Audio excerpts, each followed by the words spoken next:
I caught her in a smile, and that's where it all started to unravel. Not a sweet smile, not a playful one, but the kind of grin that felt too confident, too secretive. We were at a friend's dinner party, one of those potluck nights where everyone pretends their life is perfect over cheap wine and Costco appetizers. Melissa was across the room, laughing at something a guy said. I didn't know him. He was younger, maybe 25, with that kind of arrogance that comes with youth and an overdeveloped sense of charm. His name, I later learned, was Ryan. Melissa laughed a little too hard. Her head tilted just a little too much. And that smile she flashed him? It wasn't the kind of smile you give someone at a dinner party. It was the kind of smile I used to get when we first started dating.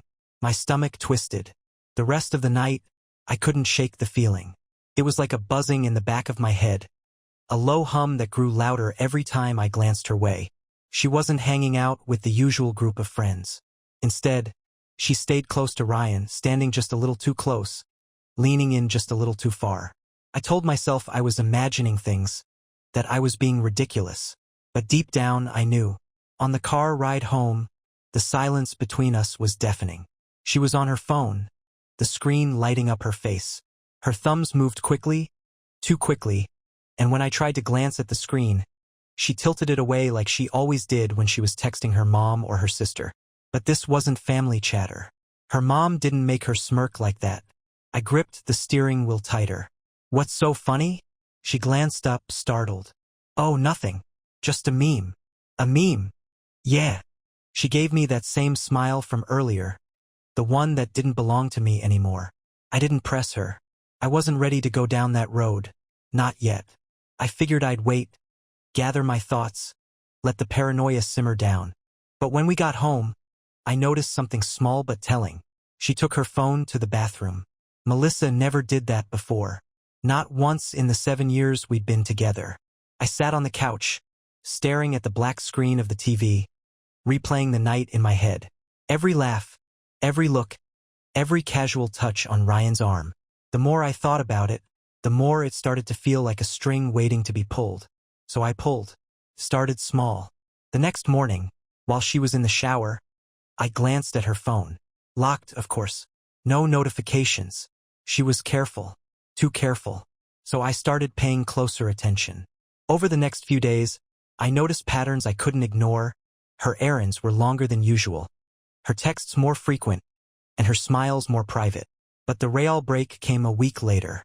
She said she was going out with her friends for drinks. I didn't ask which friends because I already knew. I followed her. I parked across the street from a trendy bar downtown and waited. It didn't take long to spot her.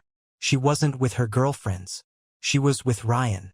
They were sitting at the bar, their heads close together, her hand casually resting on his arm. And then it happened.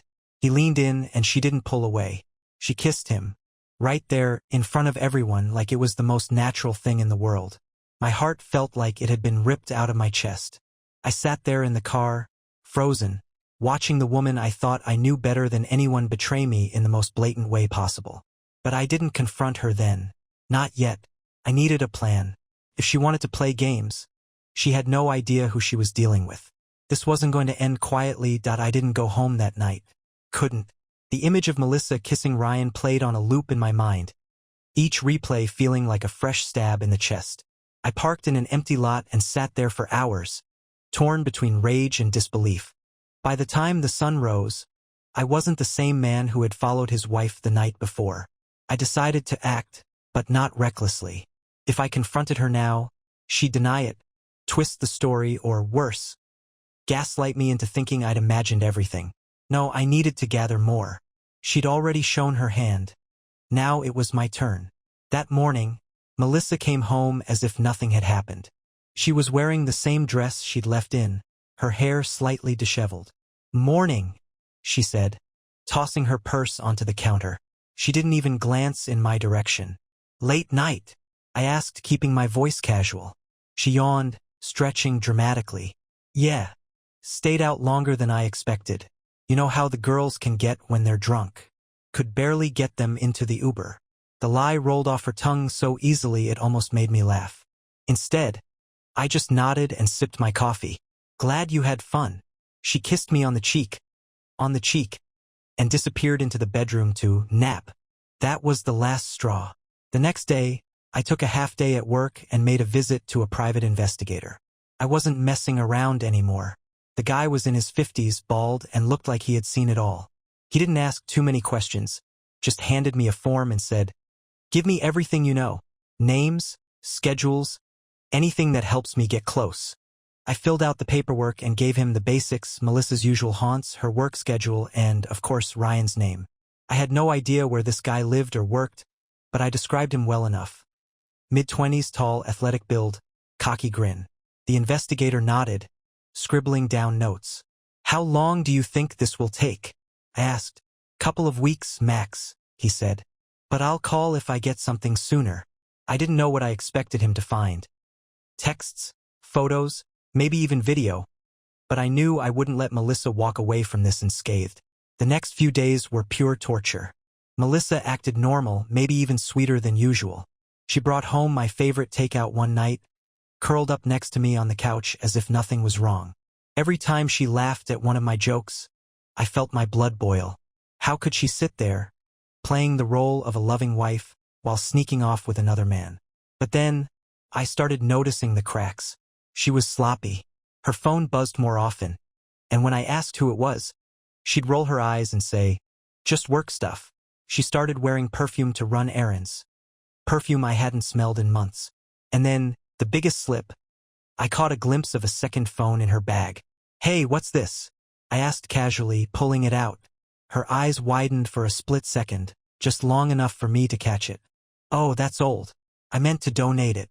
"Does it even work?" She grabbed it from my hand so fast I nearly laughed. "No, the battery's dead." "Seriously, Ethan, why are you snooping through my stuff?" "I wasn't snooping. It fell out when I moved your bag."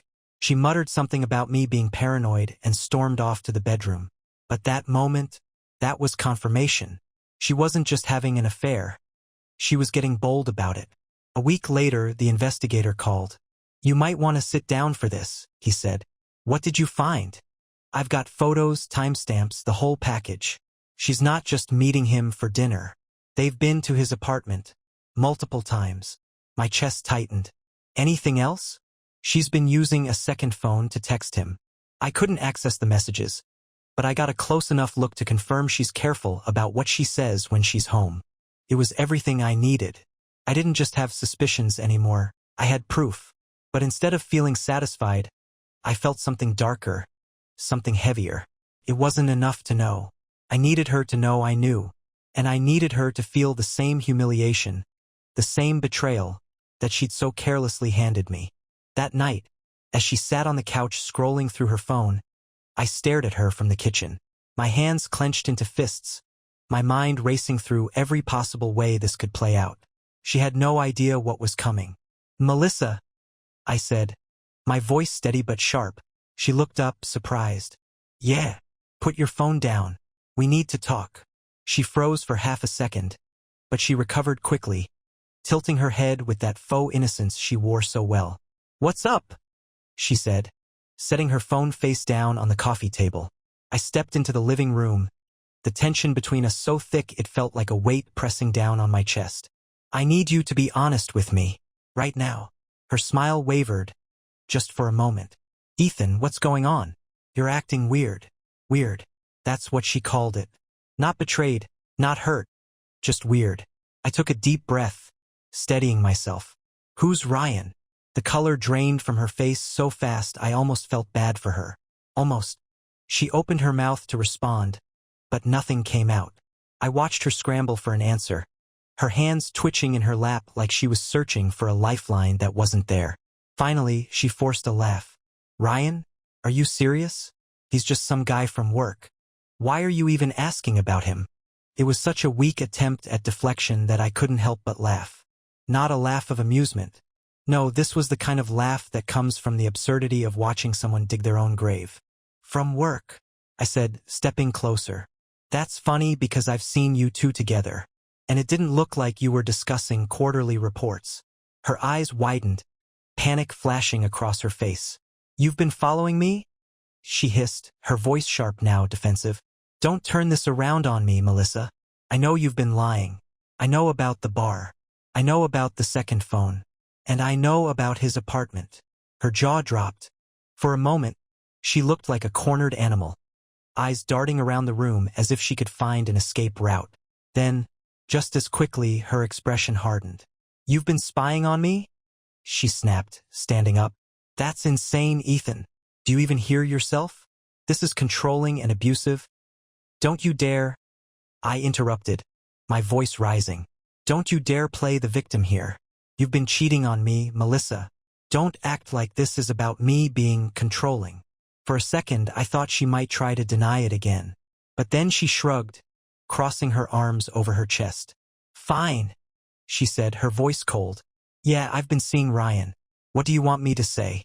That I'm sorry? Because I'm not." The words hit me like a punch to the gut.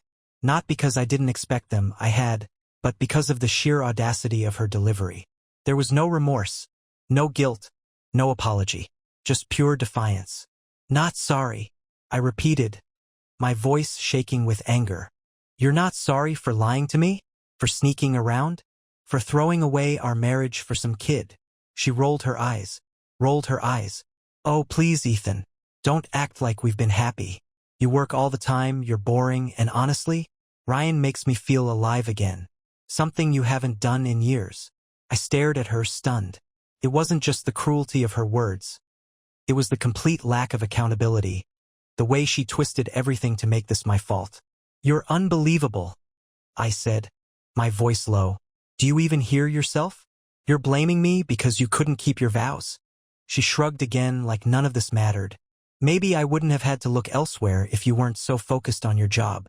But sure, let's make me the bad guy here." I couldn't take it anymore. I grabbed the investigator's folder from the kitchen counter and tossed it onto the coffee table. Photos spilled out, pictures of her and Ryan at the bar, walking into his apartment, laughing together in a way I hadn't seen her laugh in years. Her face went pale. "Save your excuses," I said. "I've got all the proof I need. You're caught, Melissa. So tell me, what happens now? Are you going to pack your things? Or do I need to call a lawyer and make this official?" She didn't respond at first. Instead, she sat back down, flipping through the photos with trembling hands. For a moment, I thought she might actually break down, show some kind of regret. But then she looked up at me, her lips curling into a smirk. "You think this is going to scare me?" she said. "Go ahead, call your lawyer. I'll take half of everything, and Ryan will still be waiting for me when this is over." I had never hated someone so much in my life. "Get out," I said, my voice cold and final. She raised an eyebrow. "You can't kick me out. This is my house too." "No, it's my house," I snapped. "Your name's not on the mortgage. So pack your bags, Melissa, because I'm done." She stood, grabbing the folder and flinging it across the room. "You think you're so righteous, Ethan? You're pathetic. No wonder I had to find someone else." Her words were venom, but I didn't let them sink in. Instead, I pointed toward the door. "Get out." She stormed past me, slamming the bedroom door so hard the walls shook. I stood there in the wreckage of our living room, surrounded by photos of her betrayal, feeling like I'd just survived a war. But this wasn't over. Not by a long shot. Melissa stayed locked in the bedroom for hours, probably texting Ryan about how I'd lost it. I didn't care. The moment she slammed that door, something shifted in me. This wasn't just about ending the marriage. No, I wanted her to feel what I was feeling. A pain so deep it made you question everything. But I wasn't going to yell, throw things, or let her turn me into the monster of her narrative. My revenge would be calculated, methodical, and devastating. The next morning, I acted like nothing had happened. I woke up early, made coffee, and went about my routine. Melissa finally emerged, her hair a mess and her face set in that arrogant, unapologetic expression I was starting to hate more than anything. "I'll be staying here until I figure out my next steps," she said, as if she were granting me a favor. "I'm not just going to leave because you're throwing a tantrum." "Do whatever you want," I replied casually, sipping my coffee. "I've got plans today, anyway." She eyed me suspiciously. "Plans?" "Yeah," I said, standing and grabbing my keys. "You're not the only one who can move on, Melissa." The flash of jealousy in her eyes was so brief I almost missed it. But it was there, and it was enough to fuel me for what I had planned. First stop, our joint bank account. I logged in and transferred the bulk of the money into an account she didn't have access to. I left just enough to make it seem like I wasn't completely clearing it out. If she wanted to leave with Ryan, she could do it broke. Next, I went to our cell phone provider and printed out the last 6 months of call and text logs. I wasn't planning to confront her again. I already knew what I needed, but I wanted to arm myself with every piece of evidence in case she decided to play dirty later. Then came the hard part. Social media. Melissa had always been the type to curate her life for Instagram, posting everything from our vacations to our date nights. I went through her feed, screenshotting every lovey-dovey caption she'd ever written about me. Why? Because I planned to use her own words against her. But I didn't stop there. I started drafting a post of my own. Something simple but effective. I wasn't going to air all the dirty laundry, just enough to let the world know the truth. By the time I got home, Melissa was sitting on the couch scrolling through her phone. She didn't even look up when I walked in. "Where have you been?" she asked casually, as if we were still living in some parallel universe where everything was fine. "Oh, just taking care of some things," I said, dropping my keys on the counter. She raised an eyebrow but didn't press further. Perfect. That evening, I started phase 2 of my plan. I texted her parents. I'd always been close with Melissa's mom and dad. They were kind, salt-of-the-earth people who had welcomed me into their family with open arms. I wasn't about to let Melissa manipulate them into thinking I was the bad guy here. "Hey, just wanted to let you know that things between Melissa and me have taken a turn. I've discovered she's been seeing someone else. I'm heartbroken, but I thought you deserved to hear it from me before rumors start flying." Her mom responded almost immediately. "Oh my God, Ethan, we had no idea. I'm so sorry. What can we do?" I smiled. They were on my side. The next morning, Melissa came into the kitchen looking smug. "You know," she said, pouring herself a cup of coffee, "Ryan and I were talking last night, and he thinks you're handling this really immaturely." I almost laughed. "Ryan has an opinion on this? That's cute." She scowled. "I'm serious. You need to accept that this marriage is over. We're both adults. Let's not make this uglier than it has to be." "Sure," I said, leaning back in my chair, "but you might want to check in with your parents before you start packing your bags. They know everything." Her face went white. "You told them?" "Of course I told them. Did you think I'd let you control the narrative? They deserve to know what kind of person you really are." She set her coffee down hard, splashing it onto the counter. "You had no right." "I had every right," I interrupted. "And you know what? I'm not done yet." Her eyes narrowed. "What's that supposed to mean?" "You'll find out soon enough." I left her standing there, her mouth opening and closing like a fish out of water. For the first time, she looked nervous. Good. She should be. This wasn't over. Not by a long shot. Why now? Melissa had started to realize she was losing control. Her cocky attitude had shifted to something more cautious, but she still tried to maintain her usual bravado. I could see her mind working, trying to figure out my next move. That was fine by me. I wanted her guessing. The truth was, I'd been setting up the perfect trap. All the evidence I had, photos, text logs, her blatant lies, was just the beginning. If she wanted to leave me for Ryan, I wasn't going to stop her. But she wasn't walking away without consequences. That night, while Melissa sulked in the bedroom, I sat at the dining table and opened my laptop. I started drafting an email to her boss. Melissa worked in sales for a mid-sized tech company, and Ryan, he was one of her clients. I'd pieced that much together from the investigator's notes. Their relationship wasn't just unethical. It was a blatant violation of her company's code of conduct. I attached the investigator's photos of them at the bar, laughing, holding hands, kissing. Then I added the timeline of their meetups, carefully cross-referenced with the dates and times she'd claimed to be working late or traveling for business. The subject line was simple: concern regarding Melissa, last name, and client relationship. I reread the email 3 times before hitting send. The next morning, Melissa woke up to chaos. Her phone was buzzing nonstop: calls, texts, emails. At first, she ignored it, sipping her coffee like nothing was wrong.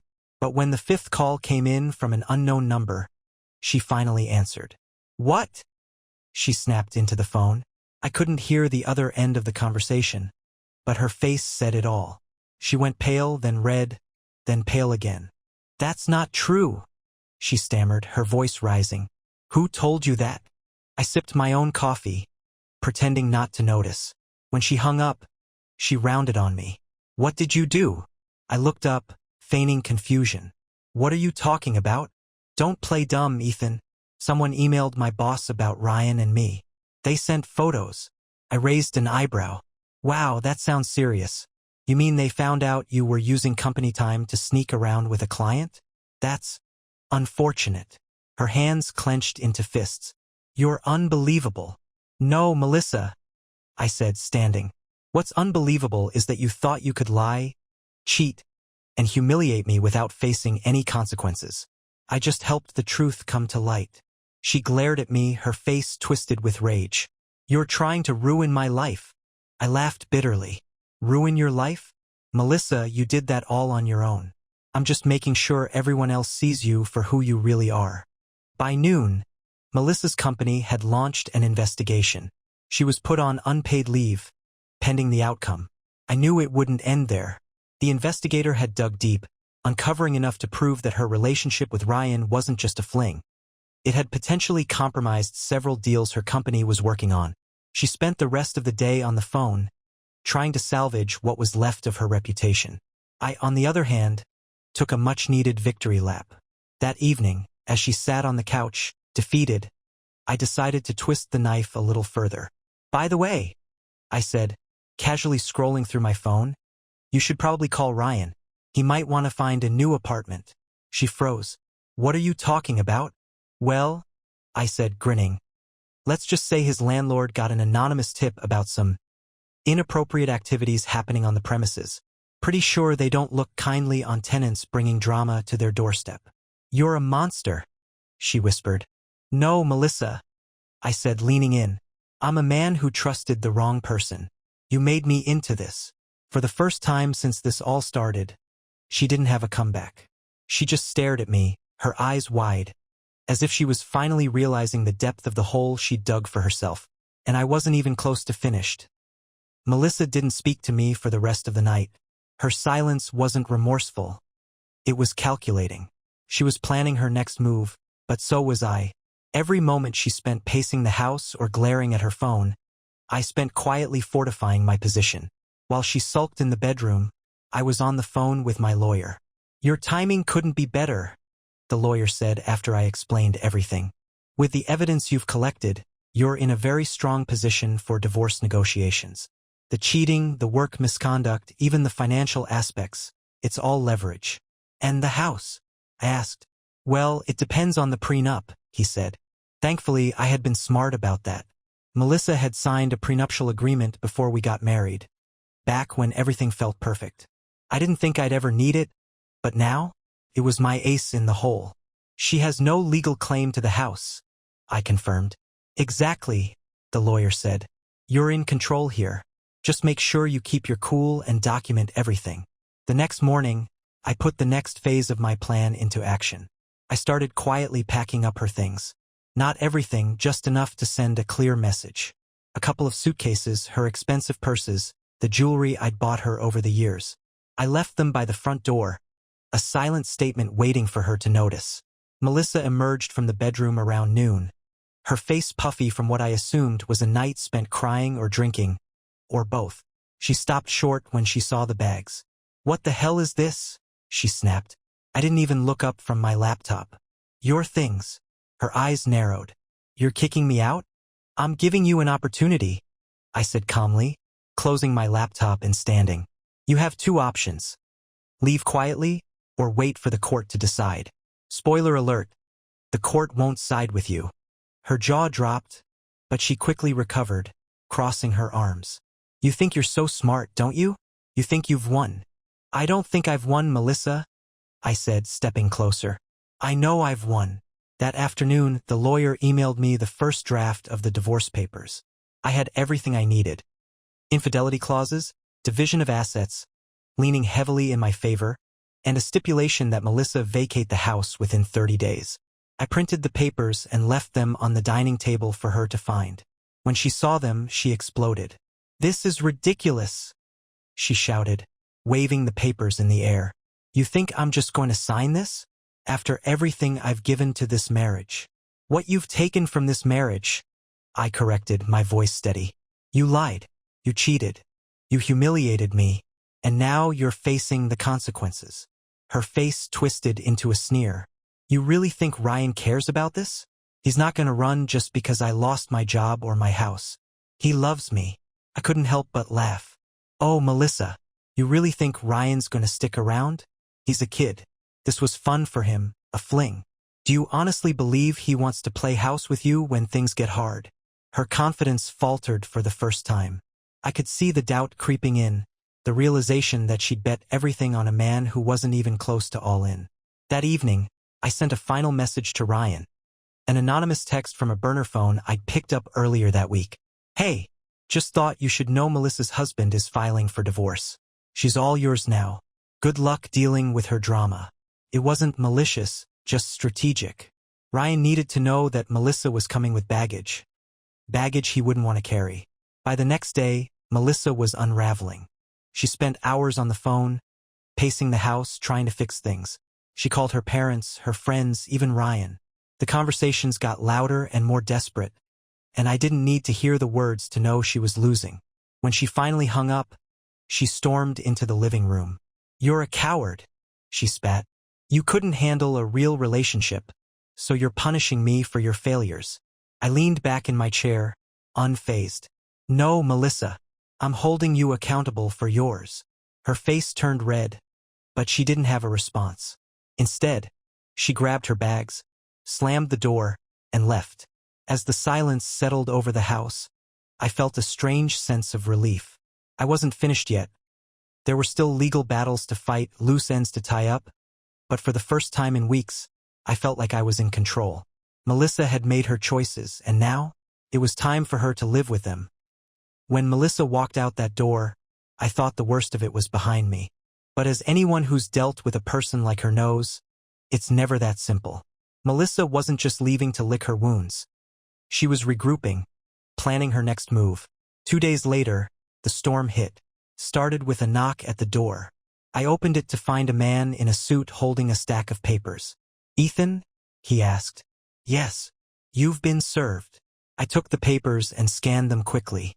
Melissa was filing a counterpetition for divorce, claiming emotional abuse and financial manipulation. My stomach sank. She was trying to paint me as the villain, flipping the narrative in a way that would make her look like the victim. I should have expected it. I called my lawyer immediately. "She's claiming you emotionally abused her?" he said, incredulous. "Do you have anything to counter that?" "I have everything," I replied. "Her cheating, the investigators' photos, her texts.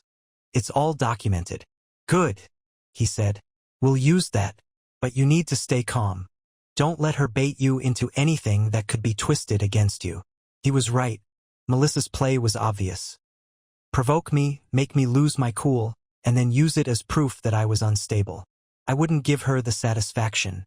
Later that evening, I got a call from a mutual friend. Sarah, someone Melissa had always been close to, but who I'd considered an ally. "Ethan," Sarah said, her voice hesitant, "I need to tell you something." "What's going on?" "Melissa's been calling everyone," she said. "She's telling people you've been spying on her, controlling her, even threatening her." I didn't believe her, but you need to know what she's saying. I sighed, rubbing my temples. "Thanks for letting me know. She's trying to cover her tracks. It's what she does." "I figured as much," Sarah said. "But some people are buying it. You should be careful." Careful. The word stuck with me. I wasn't just fighting Melissa anymore. I was fighting the version of me she was creating in other people's minds. The next morning, I decided to fight fire with fire. I uploaded all the evidence I'd gathered, photos, text logs, timestamps, into a secure drive and sent it to my lawyer. I told him to use it strategically, but not yet. "Let her dig herself deeper," I said. "The truth will hit harder when she's fully committed to her lies." I also reached out to Sarah and a few other mutual friends, calmly explaining the situation. I showed them the photos and the texts, careful not to sound bitter or vindictive. One by one, they began to understand. "I can't believe she's doing this," Sarah said. "She always seemed so together." "She's good at pretending," I replied. Meanwhile, Melissa was unraveling. Ryan, it turned out, wasn't as committed as she'd thought. Word got back to me through a friend of a friend that he'd started pulling away, overwhelmed by the drama she brought with her. She showed up at the house one afternoon, pounding on the door. "Ethan, open up." I didn't.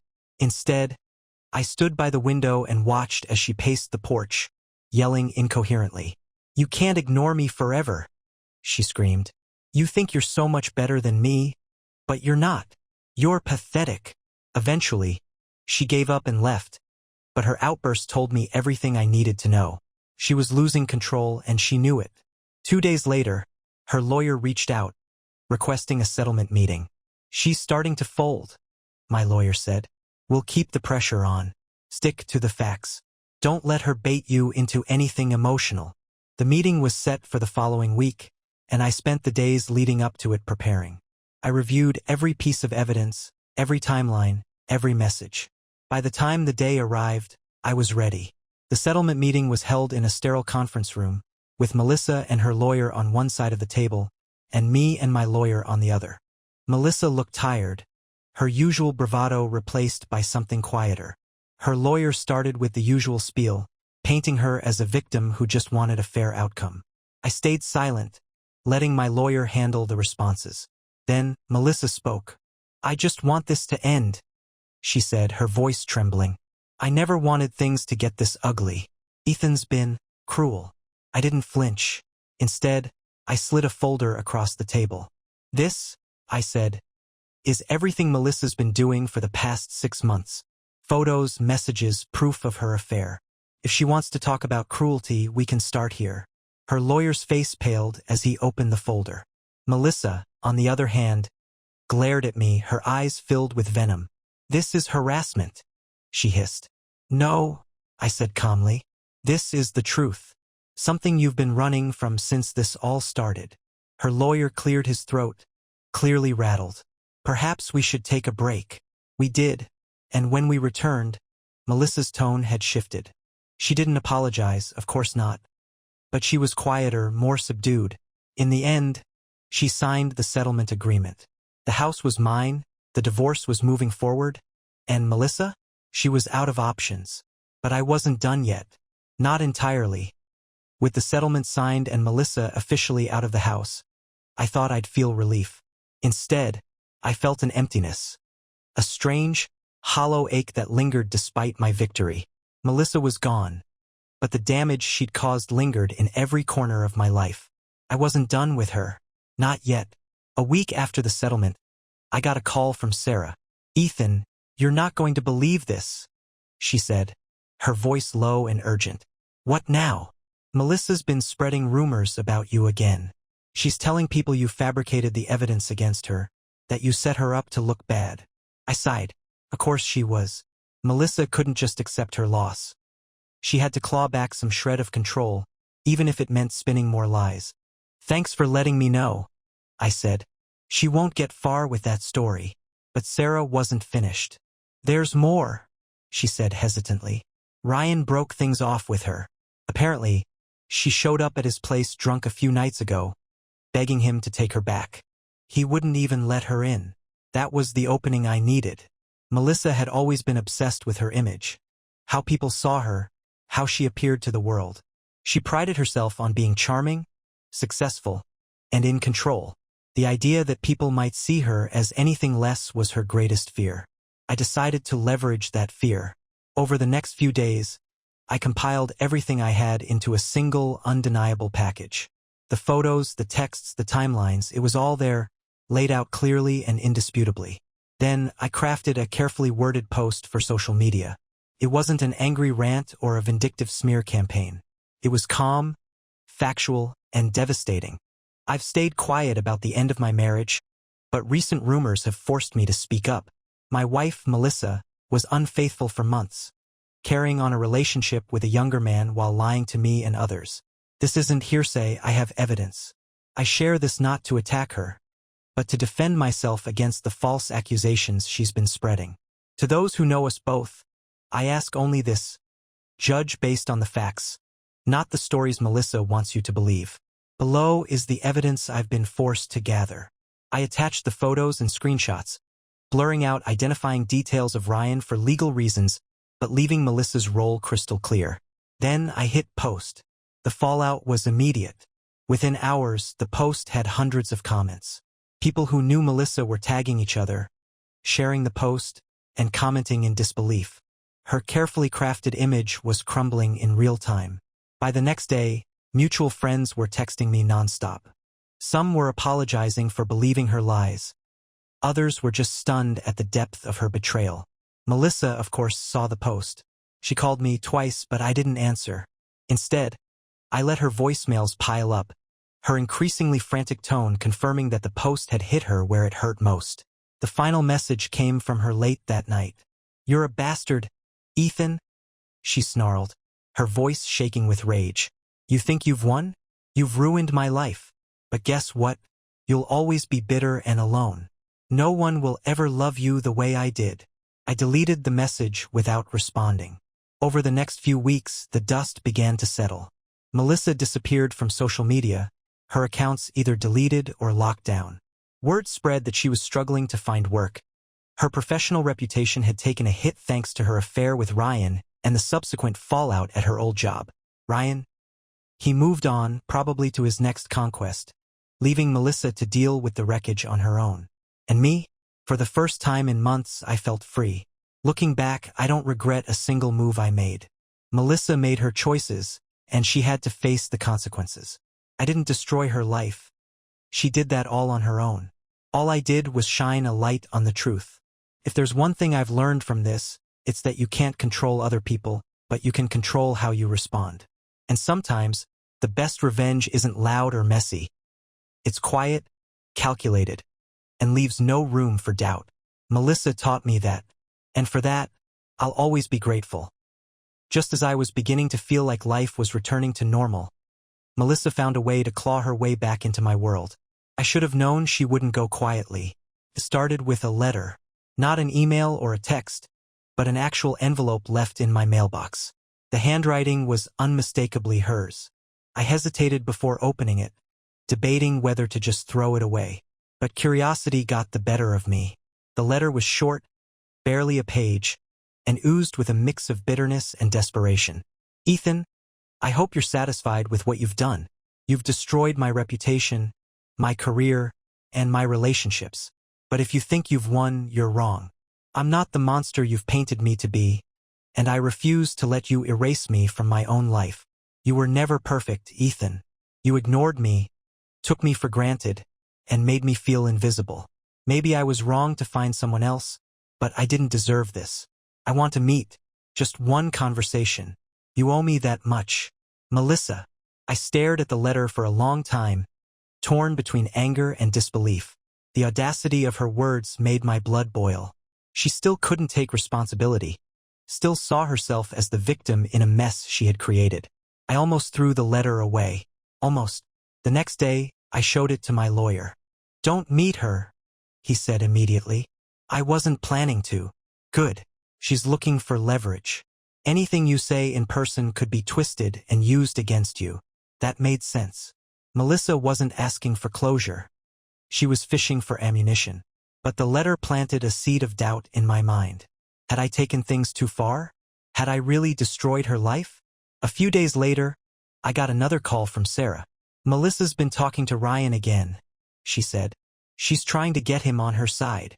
"On her side?" "She's telling him you've been harassing her, that you ruined her job and reputation out of spite." I don't think he believes her, but she's desperate. That sealed it for me. Melissa wasn't looking for closure or reconciliation. She was still trying to claw back power. But then, something unexpected happened. Ryan reached out to me. It was a simple text. "Hey, Ethan, can we talk?" I stared at the message, unsure of what to make of it. Why would Ryan, the guy who'd helped destroy my marriage, want to talk to me? After a moment's hesitation, I replied, "What do you want?" His response came quickly. "I think you need to know what Melissa's been saying. She's blaming you for everything, but there's more to the story." I debated whether to respond. Ryan wasn't exactly someone I wanted to trust, but curiosity got the better of me. We met at a neutral location, a quiet coffee shop on the other side of town. I arrived first, keeping my guard up. When Ryan walked in, he looked different from the smug, confident guy I'd seen in the investigators' photos. He looked tired. "Thanks for meeting me," he said, sitting down across from me. "Get to the point," I said coldly. He sighed, rubbing the back of his neck. "Look, I'm not proud of what happened. Melissa and it started as a fling. I didn't know she was married at first." I scoffed. "And when you found out?" "I wanted to end it," he admitted. "But she wouldn't let me. She said you didn't care about her, that your marriage was over anyway. She made me feel like I was rescuing her from something." I leaned back in my chair, studying him. "Why are you telling me this now?" "Because she's losing it," he said bluntly. "She's been blowing up my phone, begging me to back her up, saying you're trying to destroy her. She even tried to guilt me into lying for her in court." "And you're telling me this out of the goodness of your heart?" "No," he admitted. "I just want her out of my life. She's toxic, man. I didn't see it at first, but now, I get it." I nodded slowly, taking it all in. Ryan wasn't innocent, but he was a pawn in Melissa's game. And now, even her pawns were abandoning her. After the meeting, I felt a strange mix of emotions. Anger, vindication, and, oddly, pity.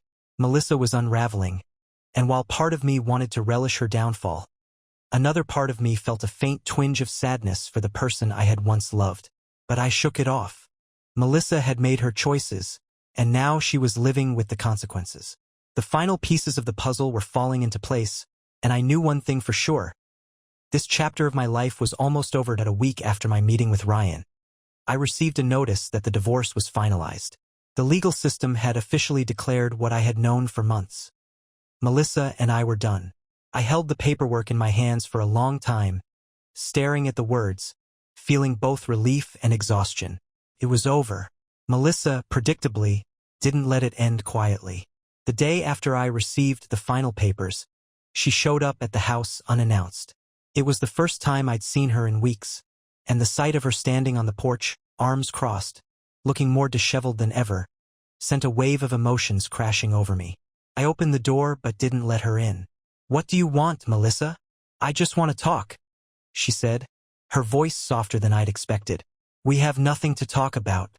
Her eyes darted around, and she shifted uncomfortably. "Look, I get it, okay? I messed up. But you didn't have to destroy me."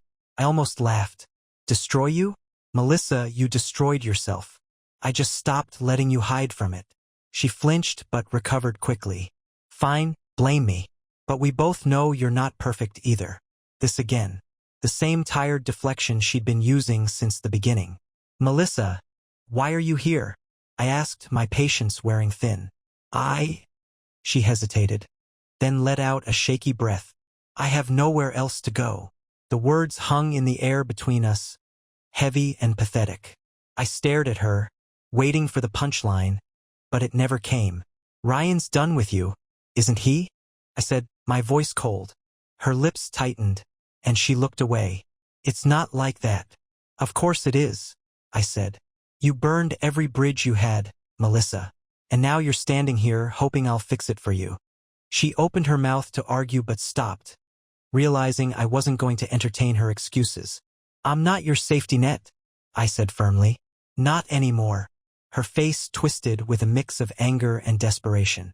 "You don't have to be such a—" "Stop," I interrupted. "I don't care what you have to say. You made your bed, Melissa. Now go lie in it." I stepped back and closed the door, locking it behind me. That was the last time I saw her. Over the following weeks, I heard bits and pieces through mutual friends. Melissa moved back in with her parents, who were less than thrilled to have her. She was looking for a new job but struggling to find one in her field after the scandal with Ryan. As for me, I started rebuilding. At first, it was small steps, clearing out the house, redecorating, reclaiming the space as my own. Then I started reconnecting with old friends, picking up hobbies I'd neglected during the marriage. For the first time in years, I felt like myself again. One evening, I sat on the back porch with a glass of bourbon, watching the sun dip below the horizon. The air was cool, the sky streaked with gold and crimson. It was the kind of peaceful moment I hadn't experienced in a long time. I thought about everything that had happened, the betrayal, the lies, the chaos, and felt a surprising sense of gratitude. Melissa had taught me a hard lesson. Trust is precious, and not everyone deserves it. But she'd also shown me something else, resilience. I'd been through hell, but I'd come out stronger, wiser, and more determined to live a life that was mine. If there's one thing I'd tell anyone in my position, it's this. Don't let someone else's betrayal define you. Take control. Fight back if you have to, but never lose sight of who you are. I raised my glass to the horizon, a quiet toast to the future. Melissa was gone, and I was finally free.